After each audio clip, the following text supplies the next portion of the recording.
करता हूँ आप खैरियत से होंगे। जैसा कि आपको पता है हम लोगों ने लेक्चर सीरीज़ का आगाज़ किया हुआ है। हम लोग डिस्कस कर रहे हैं लीगल सिस्टम ऑफ पाकिस्तान को।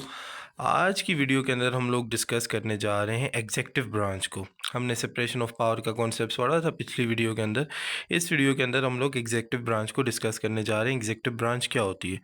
तो ये स्टेट की वो ब्रांच होती है जो कि रोज़मर्रा के एडमिनिस्ट्रेटिव ड्यूटी परफॉर्म कर रही होती है। ठीक है। रोज़मर्रा के जितने भी एडमिनिस्ट्रेशन के काम होते हैं वो तमाम के तमाम एग्जेक्टिव की तरफ से परफॉर्म किए जाते हैं। उसके अंदर लॉ को एग्जीक्यूशन करवानी है, वो तमाम की तमाम ड्यूटीज़ इसके अंदर आती हैं। अब अगर एग्जेक्टिव की डिवीजन देखें तो एग्जेक्टिव को डिवाइड किया जाता है दो कैटेगरीज़ के अंदर। एक फेडरल एग्जेक्टिव्स होते हैं और एक प्रोविंशियल एग्जेक्टिव्स होते हैं। फेडरल वो होते हैं जो कि हमारे पास कंट्री लेवल पर काम कर रहे होते हैं, जैसे कि सदर और प्राइम मिनिस्टर। जबकि जो सूबाई लेवल पर हमारे पास एग्जेक्टिव अथॉरिटीज़ होती हैं वो हमारे पास गवर्नर होता है और चीफ मिनिस्टर यानी कि वज़ीर आला होता है। तो वन बाय वन हम लोग एग्जेक्टिव ब्रांच को देखते हैं लीगल सिस्टम ऑफ पाकिस्तान के तहत। तो एग्जेक्टिव ब्रांच के तहत हमारे पास सबसे पहले प्रेसिडेंट आता है। प्रेसिडेंट क्या है? 1973 के अंदर जो कॉन्स्टिट्यूशन आया उसके अंदर पार्लियामेंट्री फॉर्म ऑफ गवर्नमेंट को इंट्रोड्यूस करवाया गया। तो पार्लियामेंट्री फॉर्म ऑफ गवर्नमेंट के तहत जो प्रेसिडेंट होता है वो हेड ऑफ द स्टेट होता है। ठीक है, इसकी डेफिनेशन क्या है? हेड ऑफ द स्टेट जो होता है वो प्रेसिडेंट कहलाता है। अब कॉन्स्टिट्यूशन ऑफ पाकिस्तान के अंदर प्रेसिडेंट से रिलेटेड एक प्रॉपर चैप्टर भी मेंशन किया गया है, डाला गया है।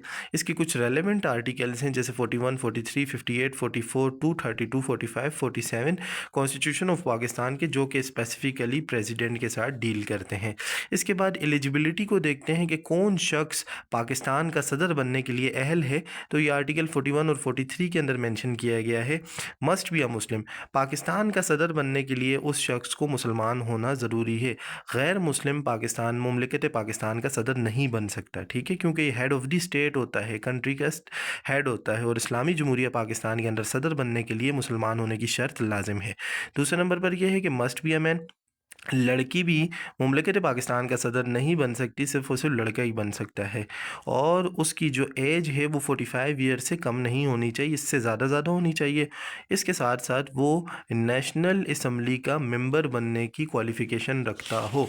नेशनल असम्बली का मेंबर बनेगा और उसके साथ साथ उसकी 45 ईयर से ज़्यादा एज होगी, मुसलमान होगा, लड़का होगा, तो वो मुमलिकत पाकिस्तान का सदर बन सकता है।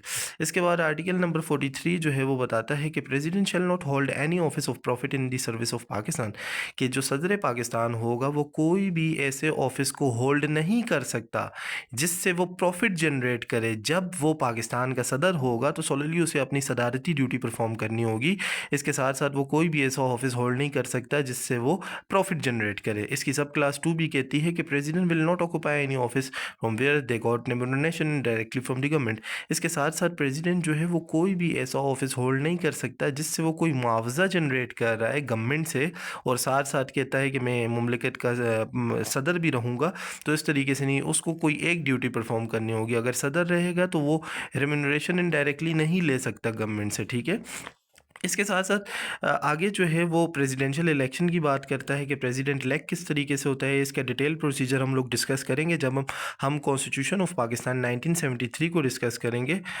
लेकिन अभी के लिए ये है कि आर्टिकल 41 जो है वो इससे डील करता है।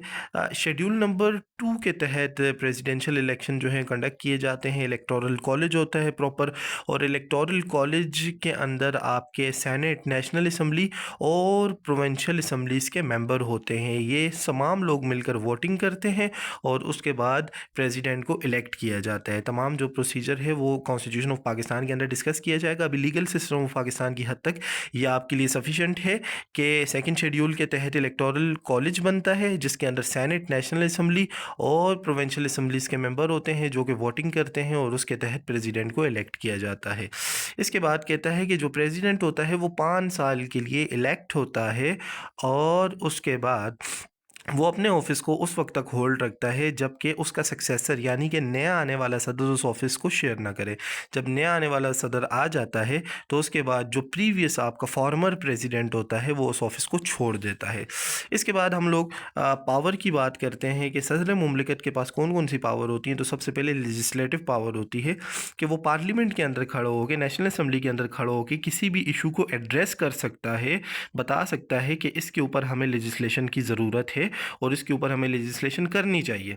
इसके साथ साथ प्रेसिडेंट जो है वो इमरजेंसी की सिचुएशन के अंदर ऑर्डिनेंस भी दे सकता है। ऑर्डिनेंस क्या होता है? वक्त टाइम बीइंग के लिए एक कानून पास किया जाता है जो कि एक शॉर्ट पीरियड ऑफ टाइम के लिए उस कंट्री के अंदर इन्फोर्स हो जाता है। ठीक है, वो एक सिंगल अथॉरिटी की तरफ से होता है और वो अथॉरिटी प्रेसिडेंट होती है।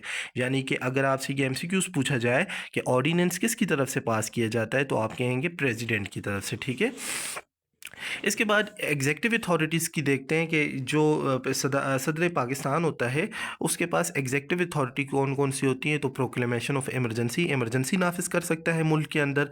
इसके साथ साथ जो गवर्नर होते हैं तमाम सूबों के, उनकी अपॉइंटमेंट्स भी सदर पाकिस्तान ही करता है। इसके साथ साथ जो आपके फॉरेन अफेयर्स होते हैं, उनके जो रिप्रेजेंटेटिव्स होते हैं, उनकी अपॉइंटमेंट भी सदर पाकिस्तान करता है और कौंसिल ऑफ आइडियोलॉजी को भी सदर पाकिस्तान ही देखता है।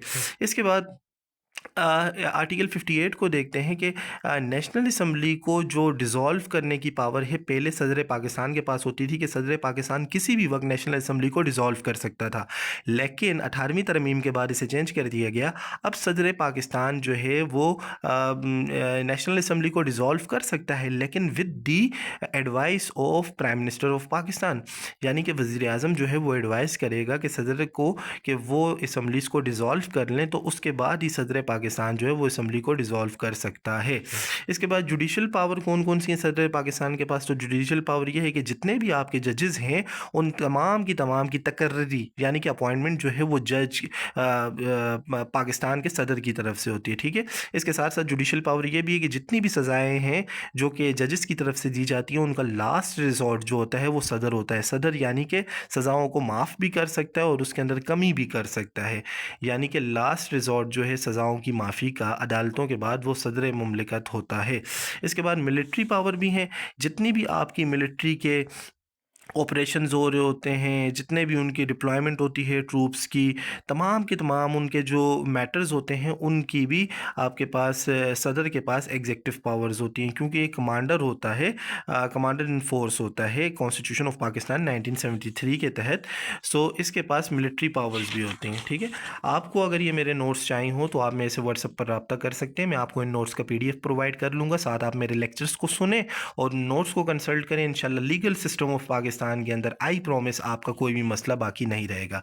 इसके बाद रिमूवल की बात करते हैं कि सदर पाकिस्तान को रिमूव किस तरीके से किया जा सकता है। तो इसका detail procedure constitution of Pakistan 1973 के आर्टिकल नंबर 47 के अंदर डिस्कस किया गया है। कहता है कि जो प्रेसिडेंट है उसे इम्पीचमेंट की जा सकती है on the basis of gross misconduct. Gross misconduct की बेस पर इसे इम्पीच किया जा सकता है, यानी कि हटाया जा सकता है। ठीक है, इसके साथ साथ अगर सदर पाकिस्तान जो है वो मेंटली और फिजिकली अनसाउंड है, ठीक नहीं है, तो उसे भी सदर मुमलिकत की कुर्सी से हटाया जा सकता है। इसके साथ साथ अगर उसने आइन की वायलेशन की है, कानून आइन पाकिस्तान को तोड़ा है, तो इसकी बुनियाद पर भी उसे रिमूव किया जा सकता है सदर मुमलिकत की सीट से। अब प्रोसीजर क्या होगा रिमूवल का, ये हम डिटेल में डिस्कस करेंगे अगेन कॉन्स्टिट्यूशन ऑफ पाकिस्तान 1973 के अंदर। लेकिन लीगल सिस्टम ऑफ पाकिस्तान की हद तक जो प्रोसीजर है मैंने सारा स्टेप वाइज एक्सप्लेन किया है, तो मैं डिस्कस करता हूँ। उम्मीद है आप लोगों को पसंद आएगा, समझ आएगी। प्रोसीजर ऑफ रिमूवल के सदर पाकिस्तान को किस तरीके से रिमूव किया जा सकता है।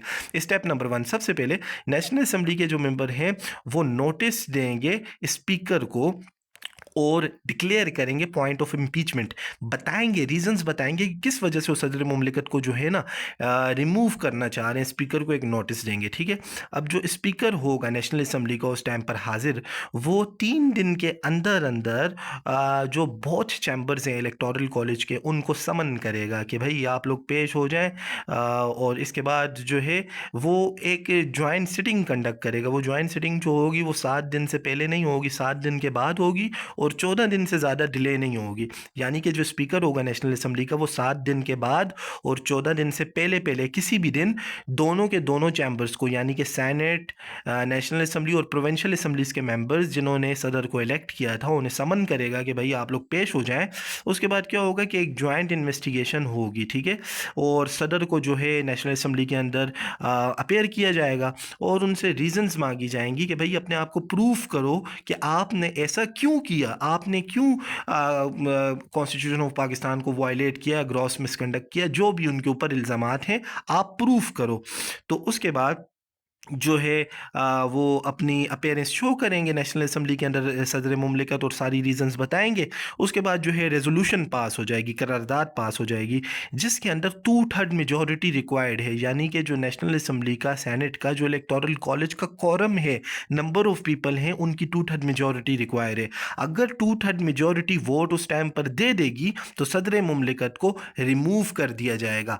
अगर 2/3 मेजॉरिटी नहीं वोट देती सदर मुमलिकत को रिमूवल के लिए, तो सदर मुमलिकत रिमूव नहीं किया जाएगा। ठीक है, अगर 2/3 मेजॉरिटी वोट दे देती है, सदर मुमलिकत को रिमूव कर दिया गया है, तो उसके बाद जो सदर मुमलिकत का ऑफिस होगा वो chairman of the senate hold करेगा।